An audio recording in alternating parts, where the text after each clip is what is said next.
Dracula by Bram Stoker. Chapter 26. Dr. Seward's Diary, 29 October. This is written in the train from Varna to Galatz. Last night we all assembled a little before the time of sunset. Each of us has done his work as well as he could, as far as thought and endeavor and opportunity go. We are prepared for the whole of our journey, and for our work when we get to Galatz. When the usual time came round, Mrs. Harker prepared herself for her hypnotic effort, and after a longer and more serious effort on the part of Van Helsing than had been usually necessary, she sank into the trance. Usually she speaks on a hint, but this time the professor had to ask her questions, and had to ask them pretty resolutely before we could learn anything. At last her answer came. "I can see nothing. We are still. There are no waves lapping, but only a steady swirl of water running softly against the hawser. I can hear men's voices calling, near and far, and the roll and creak of oars in the rowlocks. A gun is fired somewhere. The echo of it seems far away. There is trampling of feet overhead, and ropes and chains are dragged along. What is this? There is a gleam of light. I can feel the air blowing upon me." Here she stopped. She had risen, as if impulsively, from where she lay on the sofa, and raised both her hands, palms upwards, as if lifting a weight. Van Helsing and I looked at each other with understanding. Quincy raised his eyebrows slightly and looked at her intently, whilst Harker's hand instinctively closed round the hilt of his kukri. There was a long pause. We all knew that the time when she could speak was passing, but we felt that it was useless to say anything. Suddenly she sat up, and as she opened her eyes said sweetly, "Would none of you like a cup of tea? You must all be so tired." We could only make her happy, and so acquiesced. She bustled off to get tea. When she had gone, Van Helsing said, "You see, my friends, he is close to land. He has left his earth chest, but he has yet to get on shore. In the night he may lie hidden somewhere, but if he be not carried on shore, or if the ship do not touch it, he cannot achieve the land. In such case he can, if it be in the night, change his form and jump or fly on shore. Then, unless he be carried, he cannot escape. And if he be carried, then the customs men may discover what the box contain. Thus, in fine, if he escape not on shore tonight or before dawn, there will be the whole day lost to him. We may then arrive in time, for he escape not at night, we shall come on him in daytime, boxed up and at our mercy. For he dare not be his true self, awake and visible, lest he be discovered." There was no more to be said, so we waited in patience until the dawn, at which time we might learn more from Mrs. Harker. Early this morning we listened with breathless anxiety for her response in her trance. The hypnotic stage was even longer in coming than before, and when it came, the time remaining until full sunrise was so short that we began to despair. Van Helsing seemed to throw his whole soul into the effort. At last, in obedience to his will, she made reply. "All is dark.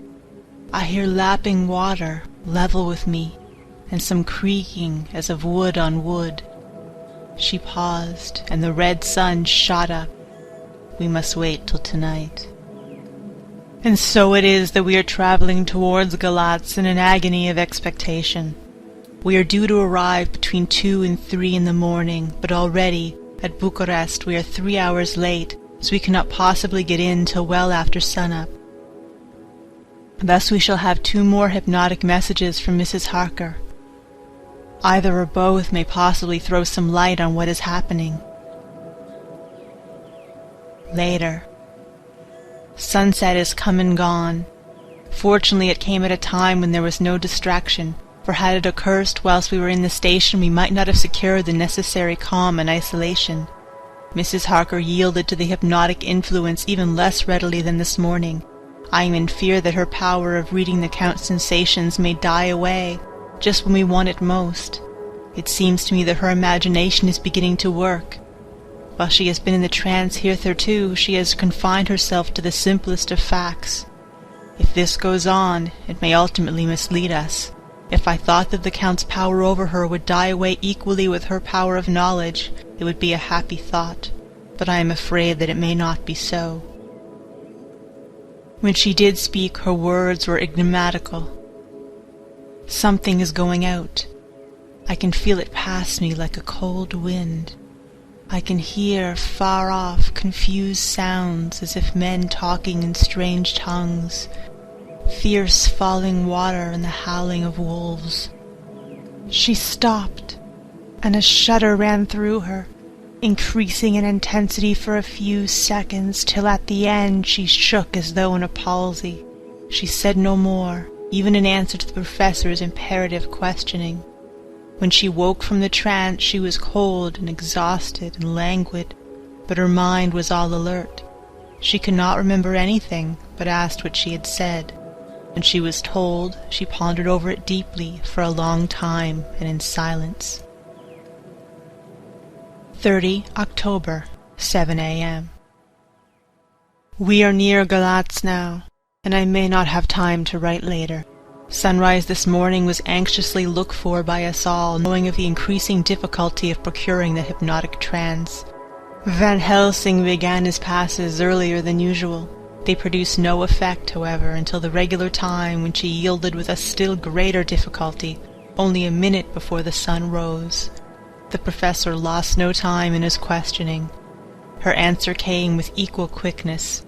All is dark. I hear water swirling by, level with my ears, and the creaking of wood on wood.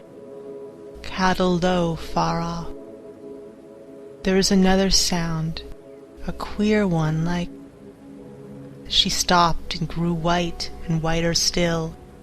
Go on, speak, I command you," said Van Helsing in an agonized voice. At the same time there was despair in his eyes, for the risen sun was reddening even Mrs. Harker's pale face. She opened her eyes, and we all started as she said, sweetly and seemingly with the utmost unconcern, "Oh, Professor, why ask me to do what you know I can't? I don't remember anything." Then, seeing the look of amazement on our faces, she said, turning from one to the other with a troubled look, "What have I said? What have I done? I know nothing, only that I was lying here half asleep and heard you say, 'Go on, speak, I command you.' It seems so funny to hear you order me about as if I were a bad child." "Oh, Madam Mina," he said sadly, "it is proof, if proof be needed, of how I love and honor you, when a word for your good, spoken more earnest than ever, can seem so strange because it is to order her whom I am proud to obey. The whistles are sounding. We are nearing Galatz. We are on fire with anxiety and eagerness." Mina Harker's Journal, 30 October.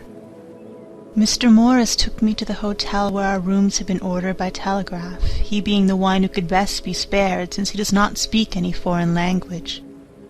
The forces were distributed much as they had been at Varna, except that Lord Godalming went to the vice-consul, as his rank might serve as an immediate guarantee of some sort to the official, we being in extreme hurry. Jonathan and the two doctors went to the shipping agent to learn particulars of the arrival of the Tsarina Catherine. Later, Lord Godalming has returned. The consul is away, and the vice-consul sick, so the routine work has been attended to by a clerk. He was very obliging and offered to do anything in his power. Jonathan Harker's Journal, 30 October. At 9 o'clock, Dr. Van Helsing, Dr. Seward, and I called on Messrs. Mackenzie and Steinkopf, the agents of the London firm of Hapgood. They had received a wire from London in answer to Lord Godalming's telegraphed request, asking them to show us any civility in their power. They were more than kind and courteous, and took us at once on board the Tsarina Catherine, which lay at anchor out in the river harbour. There we saw the captain, Donaldson by name, who told us of his voyage. He said that in all his life he had never had so favourable a run. "Man," he said, but it made us go afraid, for we expected if we should have to pay for with some rare piece of ill luck so as to keep up the average. It's no canny to run frae London to the Black Sea with a wind ant ye, as though the devil himself was blowing your sail for ane purpose, and at the time we could no spare a thing. Gin we were nigh a ship or poor a headland, a fog fell on us and travelled with us till we were at a heavy lifted, and we looked out the deil a thing could we see.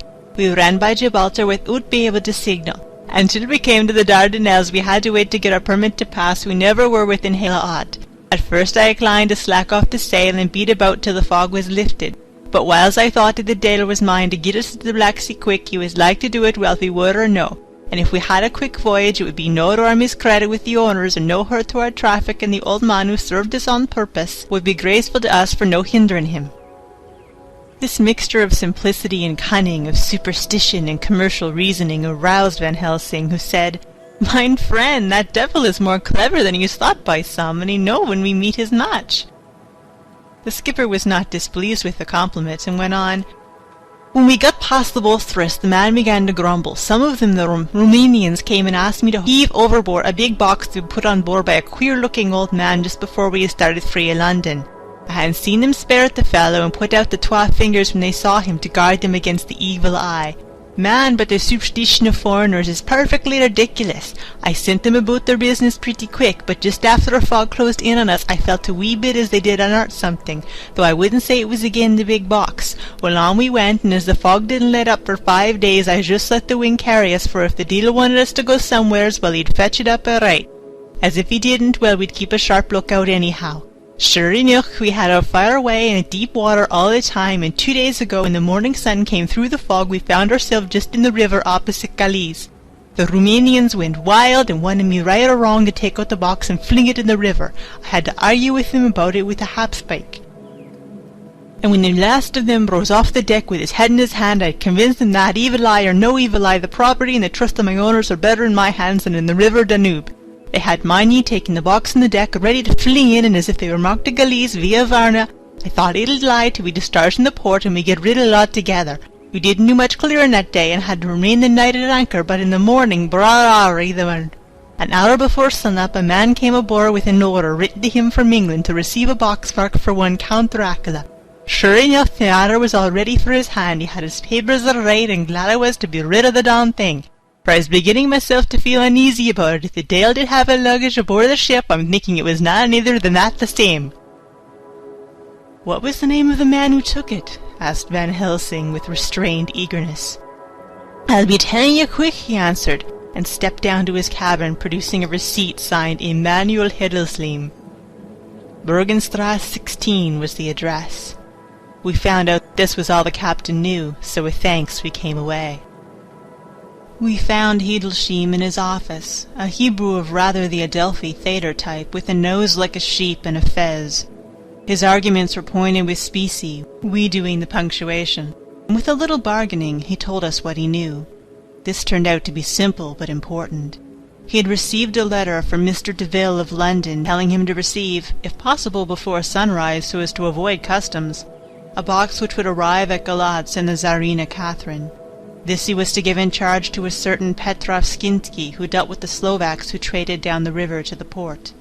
He had been paid for his work by an English banknote, which had been duly cashed for gold at the Danube International Bank. When Skinsky had come to him, he had taken him to the ship and handed over the box so as to save porterage. That was all he knew. We then sought for Skinsky, but were unable to find him. One of his neighbors, who did not seem to bear him any affection, said that he had gone away 2 days before, no one knew whither. This was corroborated by his landlord, who had received by messenger the key of the house together with the rent due, in English money. This had been between 10 and 11 o'clock last night. We were at a standstill again. Whilst we were talking, one came running and breathlessly gasped out that the body of Skinsky had been found inside the well of the churchyard of St. Peter, and that the throat had been torn open as if by some wild animal. Those we'd been speaking with ran off to see the horror, the women crying out, "This is the work of a Slovak!"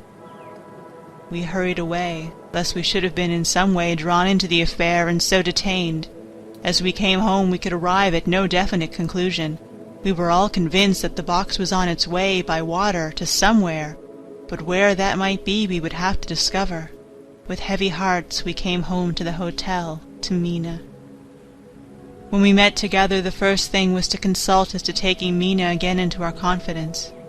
Things are getting desperate, and it is at least a chance, though a hazardous one. As a preliminary step, I was released from my promise to her. Mina Harker's Journal, 30 October, evening.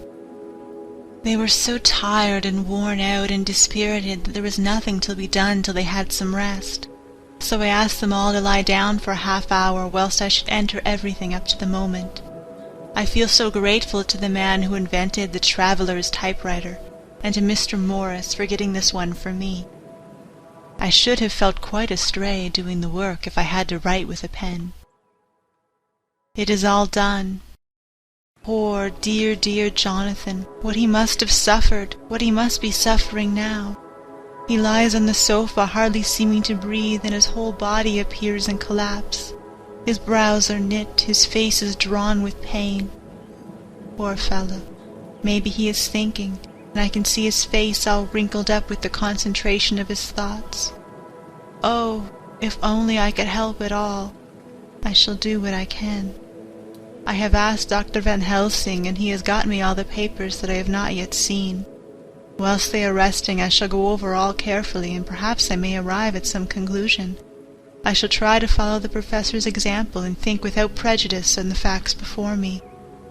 I do believe that under God's providence I shall have made a discovery. I shall get the maps and look over them. I am more than ever sure that I am right. My new conclusion is ready, so I shall get our party together and read it. They can judge it. It is well to be accurate, and every minute is precious. Mina Harker's memorandum, entered in her journal. Ground of inquiry. Count Dracula's problem is to get back to his own place. A. He must be brought back by someone. This is evident, for he had power to move himself as he wished. He could go either as man or wolf or bat, or in some other way. He evidently fears discovery or interference in the state of helplessness in which he must be, confined as he is between dawn and sunset in his wooden box. B. How is he to be taken? Here a process of exclusions may help us, by road, by rail, by water. 1. By road. There are endless difficulties, especially in leaving the city. X. There are people, and people are curious and investigate. A hint, a surmise, a doubt as to what might be in the box would destroy him. Y. There are, or there may be, customs and octroi officers to pass. Z. His pursuers might follow. This is his highest fear, and in order to prevent his being betrayed, he has repelled, so far as he can, even his victim, me. 2. By rail. There is no one in charge of the box. It would have to take its chance of being delayed, and delay would be fatal with enemies on the track. True, he might escape at night, but what would he be if left in a strange place with no refuge that he could fly to? This is not what he intends, and he does not mean to risk it. 3. By water. Here is the safest way in one respect, but with most danger in another. On the water he is powerless, except at night. Even then he can only summon fog and storm and snow and his wolves. But were he wrecked, the living water would engulf him, helpless, and he would indeed be lost. He could have the vessel drive to land, but if it were unfriendly land, wherein he was not free to move, his position would still be desperate. We know from the record that he was on the water, so what we have to do is to ascertain what water. The first thing is to realize exactly what he has done as yet. We may, then, get a light on what his task is to be. Firstly, we must differentiate between what he did in London as part of his general plan of action. when he was pressed for moments and had to arrange as best he could. Secondly, we must see, as well as we can surmise it from the facts we know of, what he has done here. As to the first, he evidently intended to arrive at Galatz, and sent envoys to Varna to deceive us, lest we should ascertain his means of exit from England. His immediate and sole purpose then was to escape. The proof of this is the letter of instructions sent to Emanuel Heldeshim to clear and take away the box before sunrise. There is also the instruction to Petrov Skinsky. These we must only guess at. But there must have been some letter or message, since Skinsky came to Hildesheim. That, so far, his plans were successful, we know. The Tsarina Catherine made a phenomenally quick journey, so much, though, that Captain Donelson's suspicions were aroused. But his superstition, united with his canniness, played the Count's game for him, and he ran with his favouring wind through fogs and all, till he brought up blindfold at Galatz. That the Count's arrangements were well made has been proved. Hildesheim cleared the box, took it off, and gave it to Skinsky. Skinsky took it, and here we lose the trail. We only know that the box is somewhere on the water, moving along. The customs and the octroi, if there be any, have been avoided. Now we have come to what the Count must have done after his arrival, on land, at Galatz. The box was given to Skinsky before sunrise. At sunrise the Count would appear in his own form. Here we ask why Skinsky was chosen at all to aid in the work. In my husband's diary, Skinsky is mentioned as dealing with the Slovaks who trade down the river to the port, and the man's remark that the murder was the work of a Slovak showed the general feeling against his class. The Count wanted isolation. My surmise is this, that in London the Count decided to get back to his castle by water as the most safe and secret way. He was brought from the Kanskil by Skizgani, and probably they delivered their cargo to Slovaks who took the boxes to Varna, for there they were shipped to London. Thus the Count had knowledge of the persons who could arrange this service. When the box was on land, before sunrise or after sunset, he came out from his box, met Skinsky, and instructed him what to do as to arranging the carriage of the box up some river. When this was done, and he knew that all was in train, he blotted out his traces, as he thought, by murdering his agent. I have examined the map, and find that the river most suitable for the Slovaks to have ascended is either the Pruth or the Sureth. I read in the typescript that in my trance I heard cows low and water swirling level with my ears and the creaking of wood. The Count, in his box then, was on a river in an open boat, propelled probably either by oars or poles, for the banks are near and is working it against stream. There would be no such if floating downstream. Of course, it may not be either the Sereth or the Pruth, but we may possibly investigate further. Now of these two, the Pruth is the most easily navigated, but the Sereth is, at Fundu, joined by the Bistritza, which runs up round the Borgo Pass. The loop it makes is manifestly as close to Dracula's castle as can be got by water. Mina Harker's Journal. Continued. When I had done reading, Jonathan took me in his arms and kissed me. The others kept shaking me by both hands, and Dr. Van Helsing said, "Our dear Madam Mina is once more our teacher. Her eyes have been where we were blinded. Now we are on the track once again, and this time we may succeed. Our enemy is at his most helpless, and if we can come on him by day, on the water, our task will be over. He has a start, but he is powerless to hasten, as he may not leave his box, lest those who carry him may suspect. For them to suspect would be to prompt them to throw him in the stream where he perish. This he knows, and will not. Now, men, to our council of war, for here and now we must plan what each and all shall do." "I shall get a steam launch, and follow him," said Lord Godalming. "And I, horses to follow on the bank, lest he chance to land," said Mr. Morris. "Good," said the Professor. "Both good, but neither must go alone. There must be force to overcome force if need be. The Slovak is strong and rough, and he carries rude arms." All the men smiled, for amongst them they carried a small arsenal. Said Mr. Morris, "I have brought some Winchesters. They are pretty, handy in a crowd, and there may be wolves. The Count, if you remember, took some other precautions. He made some requisitions on others that Mrs. Harker could not quite hear or understand. We must be ready at all points." Dr. Seward said, "I think I had better go with Quincy. We have been accustomed to hunt together, and we too, well armed, will be a match for whatever may come along. You must not be alone, Art. It may be necessary to fight the Slovaks, and a chance thrust, for I don't suppose these fellows carry guns, would undo all our plans. There must be no chances this time. We shall not rest until the Count's head and body have been separated, and we are sure that he cannot reincarnate." He looked at Jonathan as he spoke, and Jonathan looked at me. I could see that the poor dear was torn about in his mind.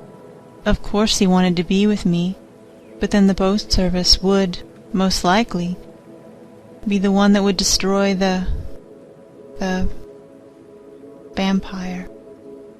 Why did I hesitate to write the word? He was silent a while, and during his silence Dr. Van Helsing spoke.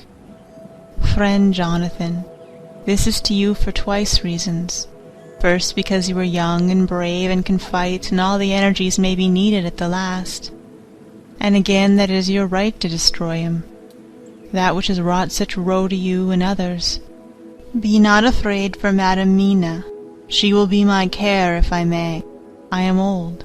My legs are not so quick to run as once, and I am not used to ride so long or pursue as need be, or to fight with lethal weapons. But I can be of other service. I can fight another way, and I can die if need be as well as younger men. Now let me say that what I would is this. While you, my Lord Godalming, and friend Jonathan go in your so swift little steamboat up the river, and whilst John and Quincy guard the bank where perchance he might be landed, I will take Madam Mina right into the heart of the enemy's country, whilst the old fox is tied in his boat, floating on the running stream whence he cannot escape to land, where he dares not raise the lid of his coffin-box lest his Slovak carriers should in fear leave him to perish. We shall go in the track where Jonathan went, from Bistritz over the Borgo, and find our way to the castle of Dracula. Here Madam Mina's hypnotic power will surely help, and we shall find our way, all dark and unknown otherwise. After the first sunset we are near that fateful place. There is much to be done, and other places to be made sanctify, so that the nest of the vipers be obliterated." Here Jonathan interrupted him hotly. "Do you mean to say, Professor Van Helsing, that you would bring Mina, in her sad case, and tainted as she is with the devil's illness, right into the jaws of his death-trap? Not for the world, not for heaven or hell." He became almost speechless for a minute, and then went on. "Do you know what that place is? Have you seen that awful den of hellish infamy, with the very moonlight alive with grisly shapes, and every speck of dust that whirls in the wind a devouring monster in embryo? Have you felt the vampire's lips upon your throat?" Here he turned to me, and as his eyes lit on my forehead, he threw up his arms with a cry. "Oh my God, what have we done to have this terror upon us?" And he sank down on the sofa in a collapse of misery. The professor's voice, as he spoke in clear, sweet tones which seemed to vibrate in the air, calmed us all. "Oh, my friend, it is because I would save Madam Mina from this awful place that I would go. God forbid that I should take her into that place. There is work, wild work, to be done before that place can be purified. Remember that we are in terrible straits. If the Count escape us this time, and he is strong and subtle and cunning, he may choose to sleep him for a century, and then at that time our dear one," he took my hand, "would come to him to keep him company, and would be as those others that you, Jonathan, saw. You have told us of their gloating lips. You heard their ribald laugh as they clutched the moving bag that the Count threw to them. You shudder, and well may it be. Forgive me that I make you so much pain, but it is necessary. My friend, is it not a dire need for that which I am giving, possibly my life? If it were that anyone went into that place to stay, it is I who would have to go to keep them company. "Do as you will," said Jonathan, with a sob that shook him all over. "We are in the hands of God." Later. Oh, it did me good to see the way that these brave men worked. How can women help loving men when they were so earnest and so true and so brave? And too, it made me think of the wonderful power of money. What can it not do when basely used? I felt so thankful that Lord Godalming is rich, and both he and Mr. Morris, who also has plenty of money, are willing to spend it so freely. For if they did not, our little expedition could not start, either so promptly or so well equipped as it will within another hour. It is not 3 hours since it was arranged what part each of us was to do, and now Lord Godalming and Jonathan have a lovely steam launch, with steam up ready to start at a moment's notice. Dr. Seward and Mr. Morris have 6 good horses, well appointed. We all have the maps and appliances of various kinds that can be had. Professor Van Helsing and I are to leave by the 11:40 train tonight for Veresti, where we are to get a carriage to drive to the Borgo Pass. We are bringing a great deal of ready money, as we are to buy a carriage and horses. We shall drive ourselves, for we have no one whom we can trust in the matter.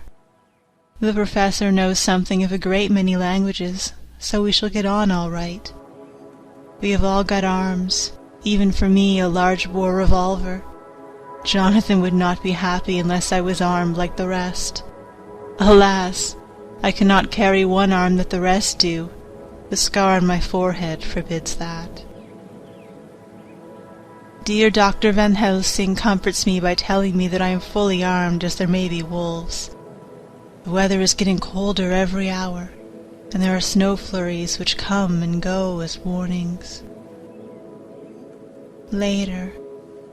It took all my courage to say goodbye to my darling. We may never meet again.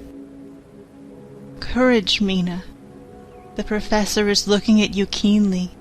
His look is a warning. There must be no tears now, unless it may be that God will let them fall in gladness. Jonathan Harker's Journal, 30 October, Night. I am writing this in the light from the furnace door of the steam launch. Lord Godalming is firing up. He is an experienced hand at the work, as he has had for years a launch of his own on the Thames and another on the Norfolk Broads. Regarding our plans, we finally decided that Mina's guess was correct, and that if any waterway was chosen for the Count's escape back to his castle, the Sareth, and then the Bistritza at its junction, would be the one. We took it, that somewhere about the 47th degree north latitude would be the place chosen for the crossing, the country between the river and the Carpathians. We have no fear in running at good speed up the river at night. There is plenty of water, and the banks are wide enough apart to make steaming, even in the dark, easy enough. Lord Godalming tells me to sleep for a while, as it is enough for the present for one to be on watch. But I cannot sleep. How can I, with the terrible danger hanging over my darling, and her going out into that awful place? My only comfort is that we are in the hands of God. Only for that faith it would be easier to die than to live, and so be quit of all the trouble. Mr. Morris and Dr. Stewart were off on their long ride before we started. They are to keep up the right bank, far enough off to get on higher lands where they can see a good stretch of river and avoid the following of its curves. They have, for the first stages, 2 men to ride and lead their spare horses, 4 in all, so as not to excite curiosity. When they dismiss the men, which shall be shortly, they shall themselves look after the horses. It may be necessary for us to join forces. If so, they can mount our whole party. One of the saddles has a movable horn and can be easily adapted for Mina, if required. It is a wild adventure we are on. Here, as we are rushing on through the darkness, with the cold from the river seeming to rise up and strike us, with all the mysterious voices of the night around us, it all comes home. We seem to be drifting into unknown places and unknown ways, into a whole world of dark and dreadful things. Galdeming is shutting the furnace door. 31 October. Still hurrying along. The day is come and Galdeming is sleeping. I am on watch. The morning is bitterly cold. The furnace heat is grateful, though we have heavy fur coats. As yet we have passed only a few open boats, but none of them had on board any box or package of anything like the size of the one we seek. The men were scared every time we turned our electric lamp on them, and fell on their knees and prayed. 1 November, evening. No news all day. We have found nothing of the kind we seek. We have now passed into the Bistritza, and if we are wrong in our surmise, our chance is gone. We have overhauled every boat, big and little. Early this morning one crew took us for a government boat and treated us accordingly. We saw in this a way of smoothing matters, so at Fundu, where the Bistritza runs into the Sereth, we got a Romanian flag which we now fly conspicuously. With every boat which we have overhauled since then, this trick has succeeded. We have had every deference shown to us, and not once any objection to whatever we chose to ask or do. Some of the Slovaks tell us that a big boat passed them, going at more than usual speed as she had a double crew on board. This was before they came to Fundu, so they could not tell us whether the boat turned into the Bistritza or continued up on the Sereth. At Fundu we could not hear of any such boat, so she must have passed there in the night. I am feeling very sleepy. The cold is perhaps beginning to tell upon me, and nature must have rest sometime. Galdeming insists that he shall keep the first watch. God bless him for all his goodness to poor dear Mina and me.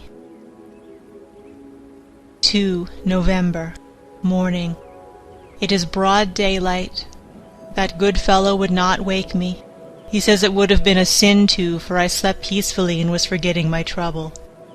It seems brutally selfish to me to have slept so long and let him watch all night, but he was quite right. I am a new man this morning, and as I sit here and watch him sleeping I can do all that is necessary both as to minding the engine, steering, and keeping watch. I can feel that my strength and energy are coming back to me. I wonder where Mina is now, and Van Helsing. They should have got to Varetzi about noon on Wednesday.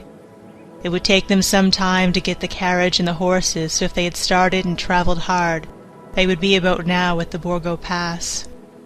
God guide and help them. I am afraid to think what may happen. If we could only go faster, but we cannot. The engines are throbbing and doing their utmost. I wonder how Dr. Stewart and Mr. Morris are getting on. There seem to be endless streams running down the mountains into this river, but as none of them are very large, at present, at all events, though they are doubtless terrible in winter and when the snow melts, the horsemen may not have met much obstruction. I hope that before we get to Strasba we may see them, for if by that time we have not overtaken the Count, it may be necessary to take counsel together what to do next. Dr. Seward's Diary, 2 November. 3 days on the road. No news and no time to write it if there had been, for every moment is precious. We have had only the rest needful for the horses, but we are bearing it wonderfully. Those adventurous days of ours are turning up useful. We must push on. We shall never feel happy till we get the launch in sight again. 3 November. We heard at Fundu that the launch had gone up the Bistritza. I wish it wasn't so cold. There are signs of snow coming, and if it falls heavy it will stop us. In such case we must get a sledge and go on, Russian fashion. 4 November. Today we heard of the launch having been detained by an accident when trying to force a way up the rapids. The Slovak boats get up all right by aid of a rope and steering with knowledge. Some went up only a few hours before. Guldeming is an amateur fitter himself, and evidently it was he who put the launch in trim again. Finally they got up the rapids all right with local help and are off on the chase afresh. I fear that the boat is not any better for the accident. Peasantry tell us that after she got upon the smooth water again, she kept stopping every now and again, so long as she was in sight. We must push on harder than ever. Our help may be wanted soon. Mina Harker's Journal, 31 October. Arrived at Varetzi at noon.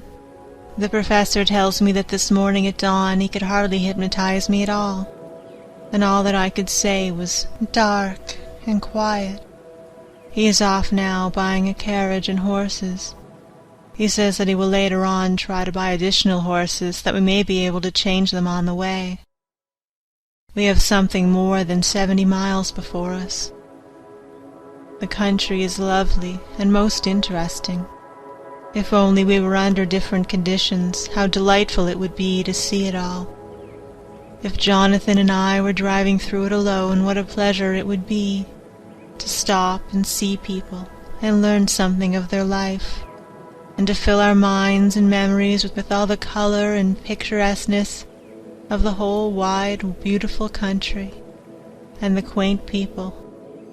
But alas, later, Dr. Van Helsing has returned. He has got the carriage and horses. We are to have some dinner and to start in an hour. The landlady is putting us up a huge basket of provisions. It seems enough for a company of soldiers. The professor encourages her, and whispers to me that it may be a week before we get any food again. He has been shopping too, and has sent home such a wonderful lot of fur coats and wraps and all sorts of warm things. There will not be any chance of our being cold. We shall soon be off. I am afraid to think what may happen to us. We are truly in the hands of God. He alone knows what may be, and I pray Him, with all the strength of my sad and humble soul, that He will watch over my beloved husband, that whatever may happen, Jonathan may know that I loved him and honored him more than I can say, and that my latest and truest thought will always be for him. End of chapter 26. Recorded by Marlo Diane. February 8th to 15th, 2006. Pisgah West, Prince Edward Island.